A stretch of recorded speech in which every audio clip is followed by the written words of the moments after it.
his wife and poured her dinner onto the marble floor. Dogs eat down there. The room went silent. Every eye turned to Camille, waiting for her to react. She didn't. Her glass stayed untouched. Her expression didn't break, because the man seated directly behind Raymond was holding a folder, and she had placed it there herself. Stay with her.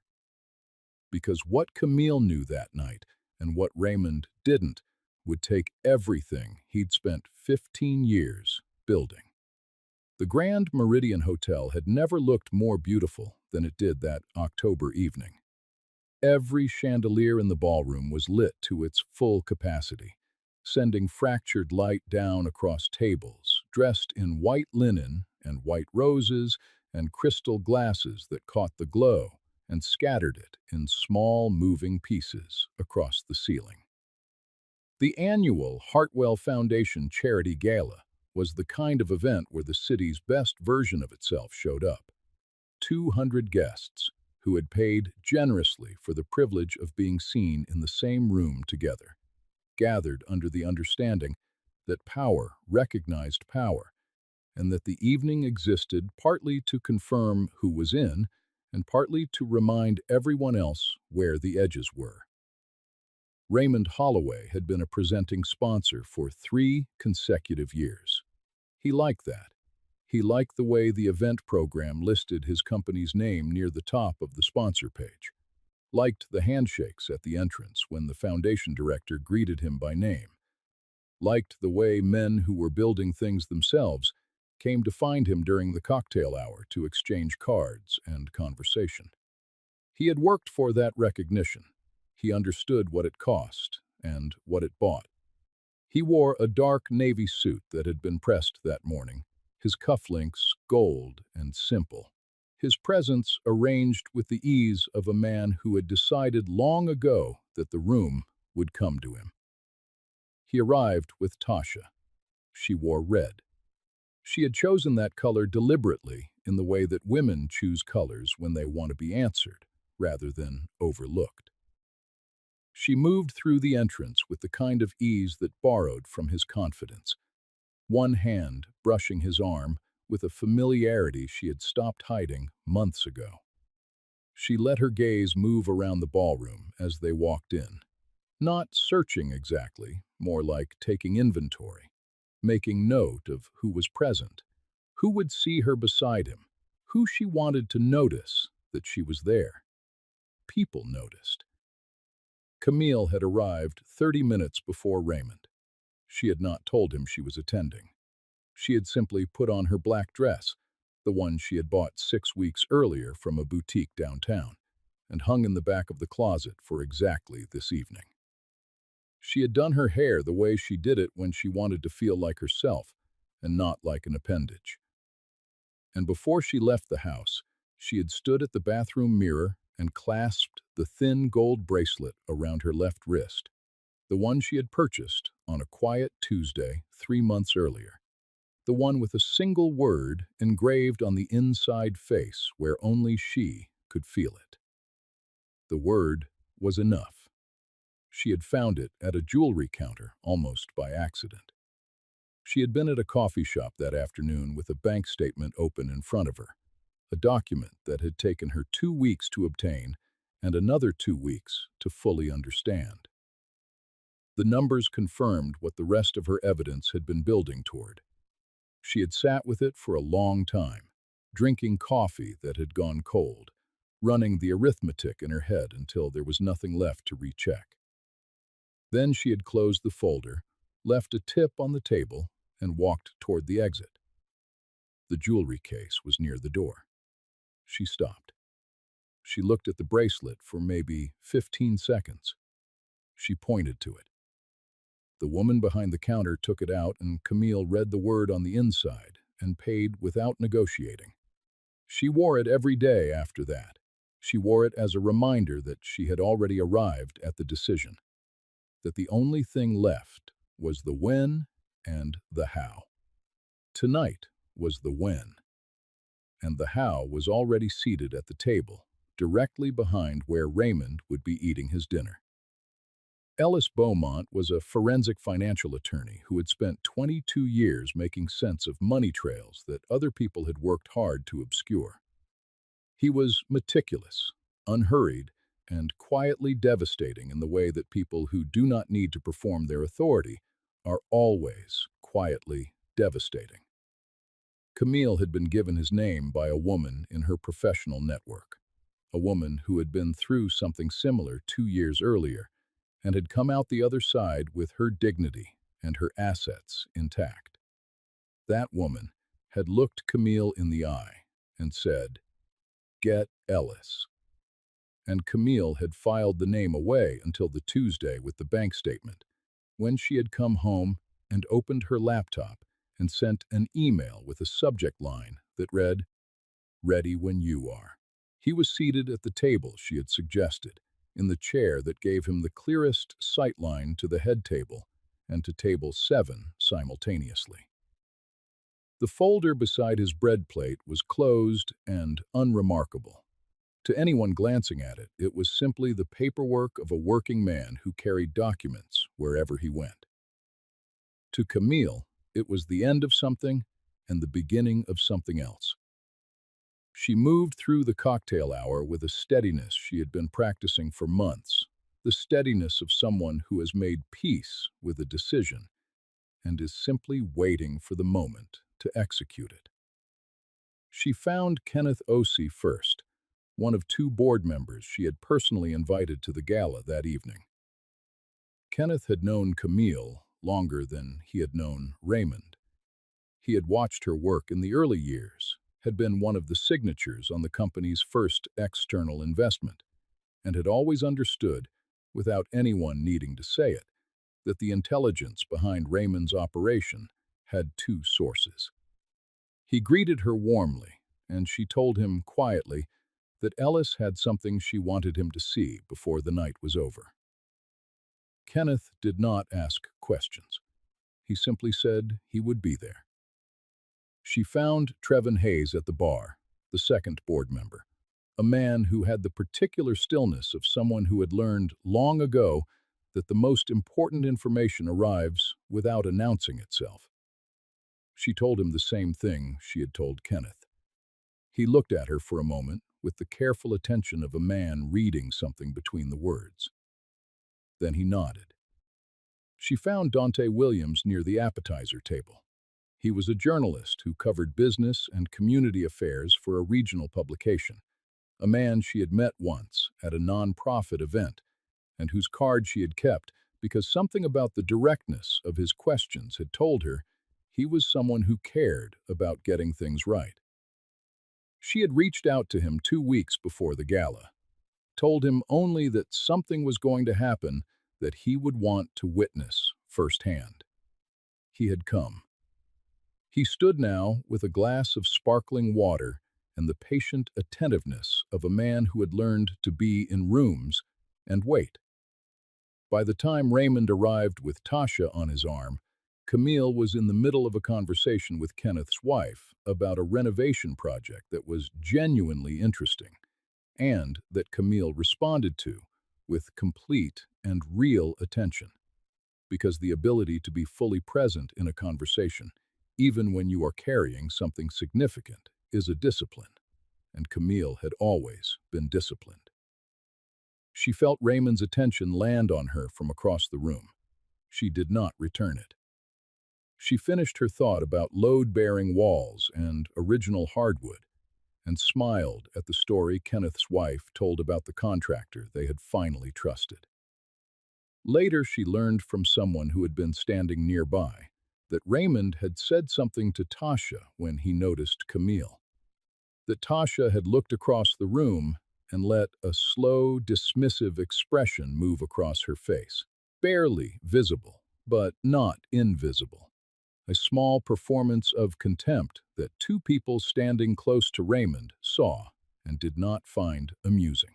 During the appetizers, Warren Tibbs, a senior board member who had known Camille since before Raymond's company existed in any formal sense, who had watched her grow from a woman with a sharp mind and borrowed capital into something that deserved considerably more credit than it had received, crossed the room and greeted her with both hands extended. He stayed for nearly 12 minutes. He asked about her clients, her plans, her new office. He was not performing anything. He simply knew where the intelligence in certain rooms actually lived. Raymond watched that exchange from across the ballroom. Something moved behind his eyes that he would not have been able to name. He turned back to Tasha. Camille returned to table 7. She sat down. She arranged her napkin across her lap. She picked up her water glass and set it back without drinking. She breathed. She was ready. 15 years was a long time to build something alongside someone, and then watch them choose to dismantle it quietly, piece by piece, in the dark. They had met at a church fundraiser in October, a Saturday afternoon when the light was the particular gold of late autumn, and the church hall smelled like baked goods and someone's grandmother's perfume. Raymond had been 29, already wearing his ambition like a second skin. You could see it in how he positioned himself in every room, how he leaned forward when he spoke, as if the future were something close enough to lean toward, how every conversation arrived with the undercurrent of a pitch even when he wasn't aware he was making one. Camille had been 27, working as a financial analyst at a regional firm where she had already been asked twice to take on responsibilities that exceeded her title, without receiving the compensation that would have matched them. She had learned to be precise with her energy. She did not impress easily.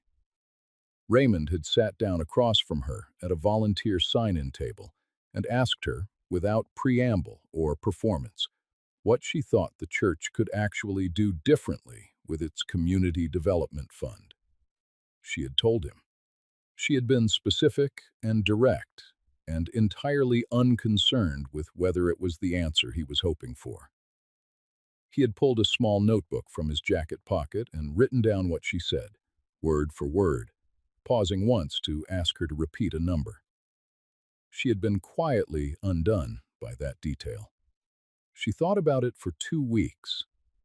They were married 18 months later in a ceremony that was genuine and small and beautiful in the way that ceremonies are beautiful when the people inside them actually mean it. The early years were real, not perfect. Raymond's ambition could crowd a room even when he was trying to let someone else have space in it, and Camille's precision could read as coldness to people who had not yet earned the version of her that was warm. But between them, in the private architecture of their actual life, there was something that worked. They were building something together, and they both knew it, and they both showed up for it. Camille co-signed the first business loan. The bank had wanted a second signature with a demonstrated financial history, and Raymond's was not yet long enough to carry the full weight. She signed her name, and it meant something. Her credit score, her professional record, her willingness to absorb the risk of his vision. She never made him feel the weight of that. She managed the company's accounts at night after her own workday ended, sitting at the kitchen table with a glass of water and a laptop and the focused patience of someone who understood numbers the way some people understand music, not just the surface of it, but the structure beneath. There was a season when Sunday mornings were still easy, when they sat in the kitchen together and the day had no agenda, and that was enough. The first sign was small enough to explain. Raymond hired Tasha as his operations director about 4 years ago. He mentioned her name at dinner the evening after the hire, brief and functional, the way you mention any new employee. But the second time her name came up, and the third, Camille noticed something in the texture of it. The name had become lighter in his mouth, like it didn't cost him anything to say, like he had been saying it privately for a while already, and the sound of it had worn smooth. After that, she started noticing other things, the way you notice things once your attention has been properly organized. The calls taken in the garage with the door pulled to.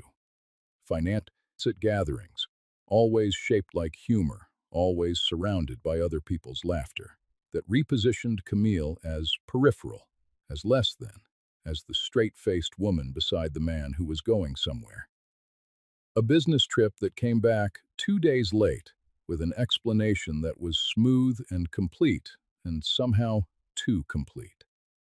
A credit card statement she found by accident in a coat pocket, a hotel she had never heard Raymond mention, a restaurant in a city she hadn't known he'd visited, dates from a weekend she had spent alone at home. She said nothing. She began a folder. One Tuesday morning, without drama, she walked into a bank branch across town from their usual institution and opened a personal account. She arranged a small monthly transfer that would not register against the larger movement of their household finances, a number so unremarkable that a man who had stopped paying attention to what she was doing would never pause at it. She told herself it was sensible. She told herself it was just practical. She put the account information in the same folder and closed it in her desk drawer and went to work. She would understand later that the part of her that opened that account already knew exactly what it was doing. She found the second phone on a Wednesday afternoon in February. Raymond had left a suit for dry cleaning and dropped the receipt on the kitchen counter. She picked it up to move it, noticed the suit jacket was still hanging on the hook by the door rather than bagged, and checked the pockets before taking it in herself. Her fingers found the phone in the inside breast pocket, a different model from the one he used daily, smaller, the kind of device whose entire purpose was its invisibility. She did not turn it on. She did not unlock it. She held it in her palm for a moment with the stillness of someone who already understands a thing before naming it, and then she turned it slightly so that the screen caught the light from the kitchen window. There was a message notification on the locked screen. The name above it was Tasha. The preview showed 3 words before the display cut. "Come through tonight." Camille placed the phone back in the breast pocket exactly as she had found it. She took one photograph of the notification on the locked screen with her own phone. She hung the jacket back on the hook. Then she stood at the kitchen window and looked at the backyard for a very long time. The grass was still winter-flattened.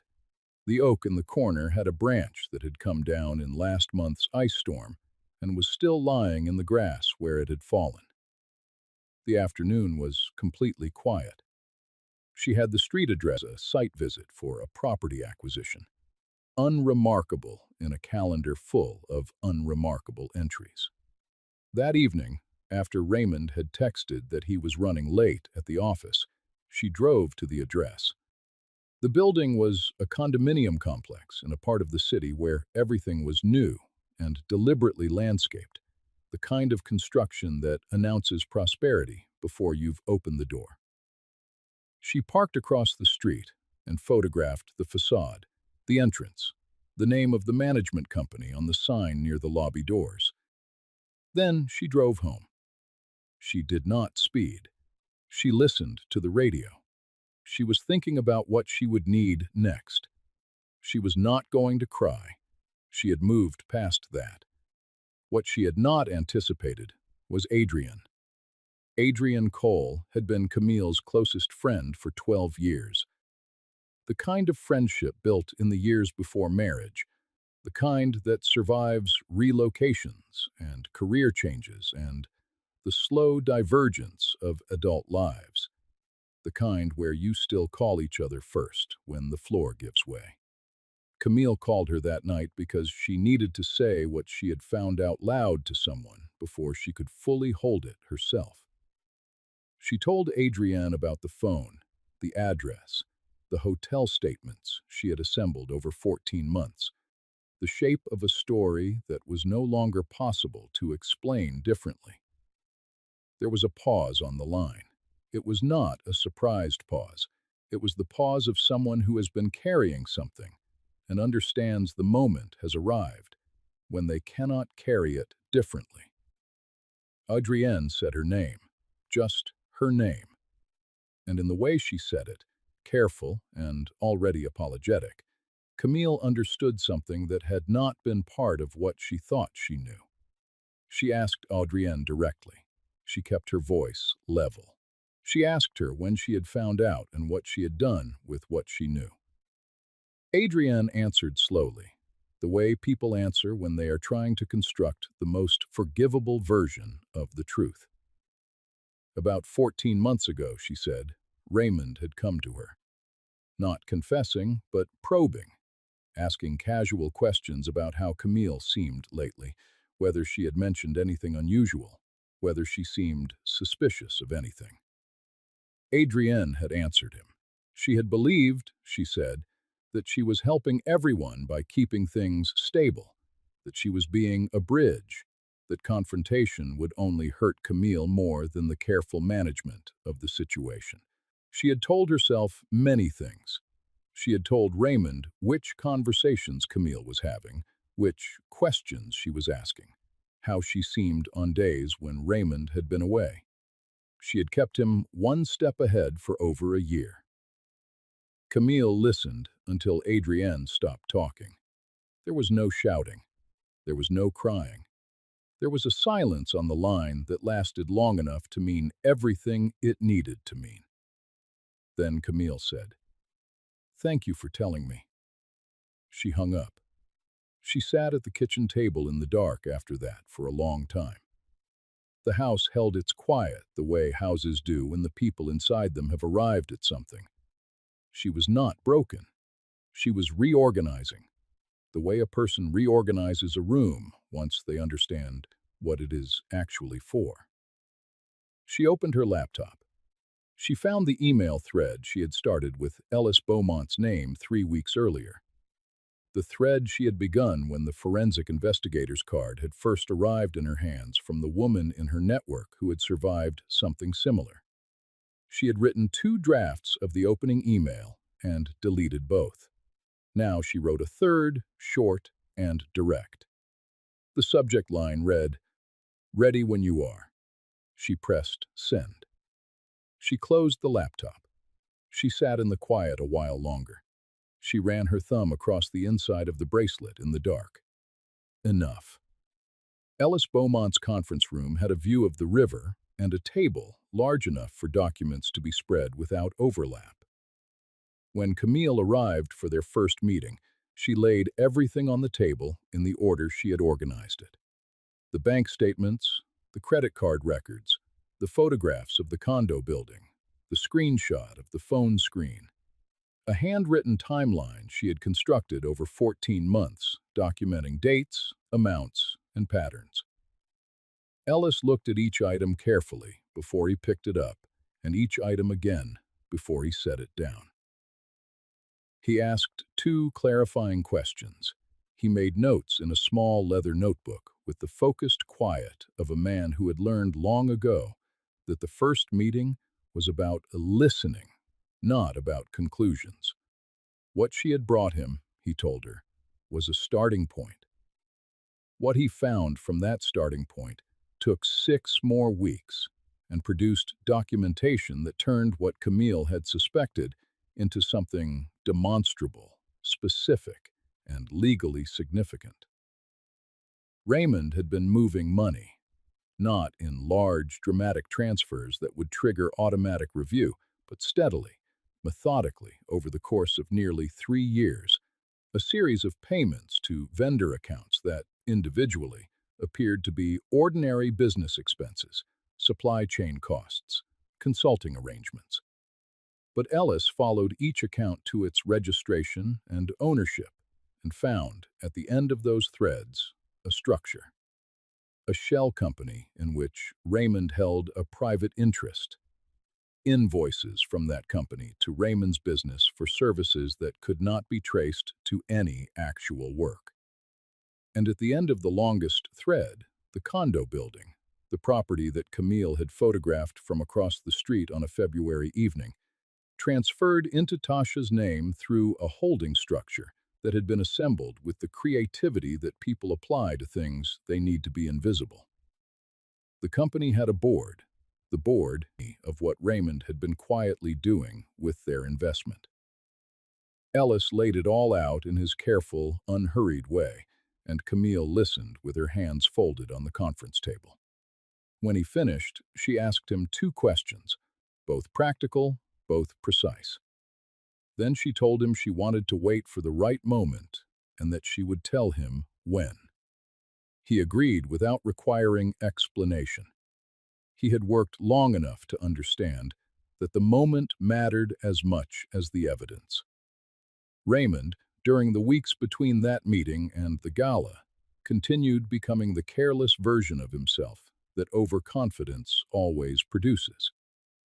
He stopped managing the small signals, the way Tasha appeared at events attached to his name, the way he positioned Camille in conversation, the way he spoke in certain company as though the marriage were already a formality he was navigating toward an ending he had already decided on. He was making moves. He had a plan. He had not considered that someone else in the same marriage had been making moves longer and with better information. Tasha, emboldened by months of diminishing concealment, had begun introducing herself at professional events with Raymond's company name attached to her title. She wore the association with him like something she had earned, because in her understanding of the situation she had. She had not considered what happened to the things you wear when the person they come from loses the ability to confer them. Camille watched all of this from a careful distance and said nothing. She went to work. She saw her clients. She deposited the monthly transfer into the account Raymond had never once asked about. On difficult days, she pressed her thumb against the inside of the bracelet and said the word without sound. And she prepared. She identified the gala as the moment. She sent Ellis his invitation with his seating preference specified. She wrote personal notes to Kenneth and Trevin, not explaining everything, just enough. She sent a message to Dante Williams and told him only that the evening would be worth attending. She chose her dress. She hung it in the back of the closet and waited. She arrived at the Grand Meridian 30 minutes before Raymond. The cocktail hour passed the way she had planned it. Conversations held without visible weight. Warmth that was genuine because Camille had never been able to perform warmth convincingly and had never tried. She confirmed each piece of the evening without rushing any of it. Ellis at his table. Kenneth and Trevon, briefed and present. Dante with his water glass and his attention. When Raymond arrived with Tasha and his eyes found Camille across the room, there was something in his expression she had not expected. Not guilt, not alarm, just confusion. The specific confusion of a man who thinks he knows the shape of a room and finds one angle slightly wrong. He could not have said what was different. He dismissed it and turned back to Tasha. Tasha looked at Camille from across the ballroom and let an expression move across her face that was just barely contemptuous enough to be deliberate. Two people near Raymond saw it and did not laugh, which was itself a kind of signal. Warren Tibbs found Camille during the appetizers and stayed with her for nearly 12 minutes because he wanted to, because he had always known where the real intelligence in certain rooms lived, and because an evening spent talking to someone who was genuinely thoughtful was its own reward. Raymond watched from across the room. He could not have told you what was bothering him. He turned away. Camille returned to table 7. She sat with her hands folded, her water glass untouched. Her expression settled into the calm patience of someone who has already done everything that needed doing and is now simply present for what comes next. The room around her continued its noise. silverware and laughter and the low music from the small band set up near the far wall. She breathed. She felt the moment shift before she saw it. She felt Raymond stand up. He crossed the ballroom without hurrying. He had the particular ease of a man who expected the room to absorb whatever he did next. A man who had not yet learned that rooms have memory and witnesses have phones, and that the confidence of impunity is its own kind of trap. He stood over Camille's chair. He reached down and lifted her dinner plate. Herb-crusted salmon, roasted vegetables, a white sauce that had cooled to its edges while she waited. He carried the plate to the floor beside her chair and set it down. He straightened up. He took his time. "Dogs eat down there," he said, every word separate and clear. "Not with men building something."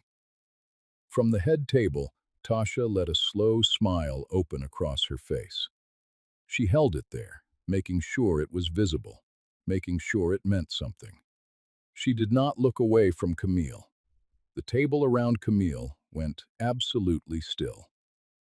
A woman to her left drew breath in a sharp, audible pull. A man across the table set his fork against his plate with a sound that carried.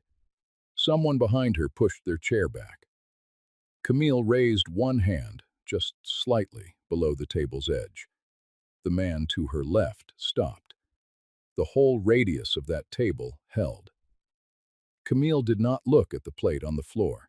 She did not look at Raymond. She looked past him, directly and without hurry, to the table where Ellis Beaumont was seated with his charcoal suit and his folder. Ellis had opened the folder. He held it with both hands resting on the table, relaxed, unhurried, the way a man holds something he has been carrying for months and is finally about to put down. He gave her the smallest nod. She reached beneath the table with her right hand and pressed her thumb across the inside of her bracelet. The engraved word pressed back. Enough. Then she picked up her water glass, drank one slow sip, and set it back on the table. Raymond stood over her for a moment longer, waiting for something she had decided a long time ago not to give him. Then he turned and walked back toward the head table. The room exhaled. Camille did not. She waited a beat. 2. She let the room settle into the particular discomfort of having witnessed something it could not immediately process. Then she stood. She stood the way she had practiced standing in her mind for 3 months.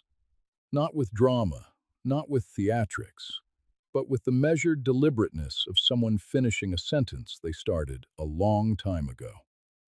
She smoothed the front of her dress with both hands. She looked toward the head table first, giving the room a moment to follow her gaze, giving Raymond a moment to see that she was standing. Then she spoke. She did not raise her voice. The room had been quiet enough since Raymond's performance that she did not need to. She looked at Kenneth. She looked at Trayvon. "I want to make sure you both have what Ellis prepared for you before the evening goes any further," she said. Ellis stood. He crossed to Kenneth and Trevon's table and placed the open folder between them on the white linen with the careful steadiness of someone delivering something that had been prepared for months and was finally in the right hands. Inside the folder were photocopies, organized and tabbed. Bank records showing the vendor payments and the path of those payments through to accounts registered to a shell company. The articles of organization for that company showing Raymond's private interest held through a nominee. Invoices submitted to Raymond's business from the shell company, dated, itemized, untraceable to any actual service. And the property documentation for the condominium building, the deed recording its transfer into Tasha's name through the holding structure, the chain of transactions that connected that property to Raymond's company's money. A summary memo from Ellis's office, 4 pages, laid out the timeline. 37 months. Documented transaction by transaction. Kenneth picked up the first page. He read it the way financial people read serious documents. Not quickly, not emotionally, with absolute focus, line by line, each number given its full weight. The room watched him read. Trevon looked up from the page he was holding. He looked at Raymond. Raymond had gone still in the specific way that people go still when they understand that the room has changed around them, and that there is nothing left to do about the change. Camille reached down to her left wrist. She unclasped the thin gold bracelet with the careful fingers of someone handling something small and significant. She held it in her palm for a moment, the engraved word against her skin for the last time, the weight of it lighter than she remembered it being when she first put it on. Then she set it on the table in front of Raymond's empty chair. She did not look at it again. She did not explain it. She looked at Tasha. Tasha had stopped smiling several seconds ago. She was reading the room the way people read rooms when they realize the walls they thought they understood have been rearranged. She looked at the folder. She looked at Ellis. She looked at Camille. And then she began to stand, slowly, with the instinct of someone whose first response to danger is movement. Trevon said, without raising his voice, without urgency, with the particular quietness of a man who does not need volume to be heard. The property is part of what's under review. You may want to stay. Tasha sat back down. Raymond opened his mouth. Nothing came out. This was the moment the room would remember. Not the plate on the floor, not the documents, not even Camille standing with that steady, unhurried voice. The moment the room would carry out of the ballroom and into the weeks and months that followed was this. A man who had spent 15 years building a reputation on the strength of his words, standing in front of 200 witnesses, with his mouth open and nothing in it. The silence in the Grand Meridian ballroom that followed was not the uncomfortable silence that had followed the plate on the floor. That had been the silence of a room that did not know what to do. This was different. This was the silence of a room that understood exactly what it was watching and had chosen, collectively and without coordination, to let it be witnessed in full. Camille turned. She walked back to table 7. She sat down. She picked up her water glass and drank one slow sip and set it back on the table, and did not look at Raymond again. The gold bracelet sat on the white linen in front of his empty chair, that single engraved word facing the ceiling for the first time. The board met the following Tuesday. Raymond was asked to step back from operational responsibilities, while a formal financial review was conducted. The language in the letter was carefully worded, legally measured, and entirely devastating, in the way that formal language is devastating when you understand what it actually means. He had spent 15 years assembling the kind of professional reputation that makes rooms open for you, that puts your name at the top of program pages and earns you handshakes at the door of events like the Hartwell Gala. He spent the weeks after that Tuesday watching those rooms begin to close. Not loudly, not with confrontation or public condemnation. Doors close quietly when people have seen something they cannot pretend they did not see. The forensic review confirmed everything Ellis had documented. The shell company was real. The fraudulent vendor invoices were real. The property transfer into Tasha's name was real. The board had grounds, and they used them. There were conversations with legal counsel. There were conversations with investigators. The process moved with the particular inevitability of well-documented truth. Tasha, when the legal exposure arrived with her name attached to it, made her decision quickly. She had never been in this for consequence. She had been in it for access, for the lifestyle that proximity to Raymond's version of success had provided, for the feeling of being inside something that moved at a level she had wanted to reach. When the access dissolved, when the lifestyle became a liability, when Raymond's name went from opening doors to appearing in legal correspondence, she called her own attorney and made herself available to the review process in whatever capacity would best manage her individual exposure. Raymond found out about this on a Thursday afternoon through a phone call from his own lawyer. He sat in the parking structure of the building where he had kept his office for 11 years and did not move for 45 minutes. Adrienne understood what she had been in the weeks after the gala with the particular clarity that arrives when you can no longer organize your choices into something flattering. She had told herself, for 14 months, that she was managing a complicated situation with care. She had told herself that telling Raymond what Camille was thinking and feeling was a form of protection, a way of preventing something worse. She sat with the truth of what she had actually done, given a man who was deceiving her best friend the information he needed to stay ahead of her, and found she could not make it forgivable, not because she was a bad person, but because she had made a choice that had a clear shape, and that shape was not the one she had described to herself.